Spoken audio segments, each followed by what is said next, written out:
Polygon soars with whales accumulating and Fantom rallies as rumors of Andre Cronje's return spreads. This is your Altcoin Buzz news. Hey, what's up everyone? My name is Cody Buffington. Make sure to like, subscribe, and turn on notifications so you know when we drop our latest content. As always, this is not financial advice and we wish you the best of luck in your crypto ventures. Now, let's get into the news. Bitcoin is pumping today, passing the 21K mark as we head into midterm elections next week. Typically around midterms, we see a pump leading up to the election day and a cool off afterwards. There's also evidence to suggest that the 12 months following the midterm election years have been very positive for the S&P. For the last 70 years, we've seen a rise in the S&P every year after midterms, with the lowest being in 2010 at a 2.9% rate. And while we are in a bear market right now, the landscape seems to be the most similar to that of 2010 and suggests we could see at least 2.9% across the market, which is usually more in the crypto markets. We've also reached an all-time high on Bitcoin supply that has not moved in over a year, reaching 66% of all Bitcoin.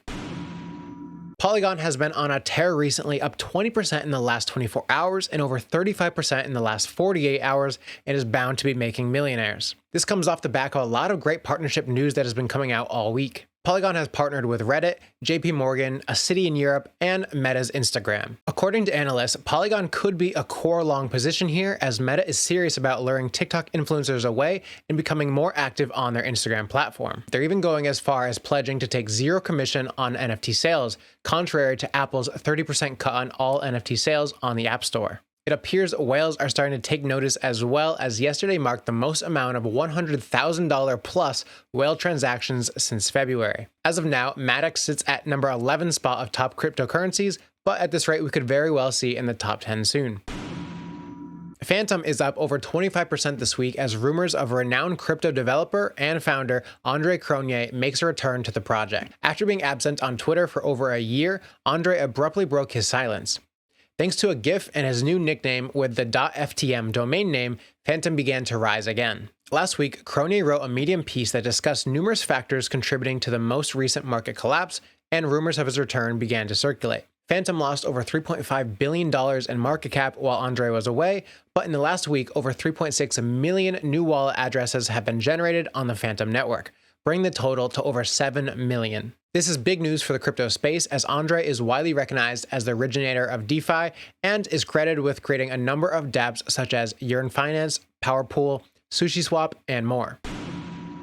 GALA Games token GALA dropped over 30% last night as there were fears of a $1 billion hack or rug pull. Concerns began as a single address appeared to mint $2 billion worth of GALA token out of thin air. But P-Network, a multi-chain DeFi protocol, implies that it was them behind the mint in order to secure the token. P-Network says, "We noticed P-Gala wasn't considered safe anymore and coordinated the white hat attack to prevent P-Gala from being maliciously exploited as a way to help drain the faulty PancakeSwap pool." P-Network says, "For the time being, consider the existing PancakeSwap pool to be invalid, and a new P-Gala token will be created to replace the old compromised one, and a new one will be airdropped in the coming days to those who had it." GALA Games then came out saying the FUD regarding it as a hack or a rug is not the case.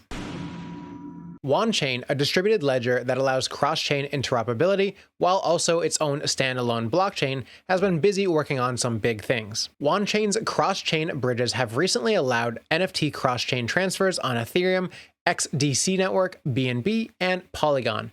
But now it's allowing full native-to-native USDT and USDC cross-chain transfers. USDT and USDC are some of the leading stablecoins and most liquid in the market. For a long time, the easiest way to move these stablecoins between different chains was to use a centralized exchange. But with Wanchain, that is no longer the case with their native transfers. Previously, when you wanted to send USDT from Ethereum to Polygon and you used a bridge, you would send USDT through it, it would be locked by the bridge, then a mirrored copy, wrapped USDT, would be spit out on the other side. But with Wanchain's new USDT and USDC XFLOWs, you can receive real versions of that stablecoin on the new chain. How it works is when sending USDT from Ethereum to Polygon, it now gets locked up, then mints that same amount of real tether on Polygon. When you want to send it back to Ethereum, it then burns your newly minted USDT and unlocks the old USDT on Ethereum. This experience is now seamless on Wanchain with USDT, and USDC goes live next week. That's it for your Altcoin Buzz news update. I'm your host, Cody Buffington. Thanks for watching.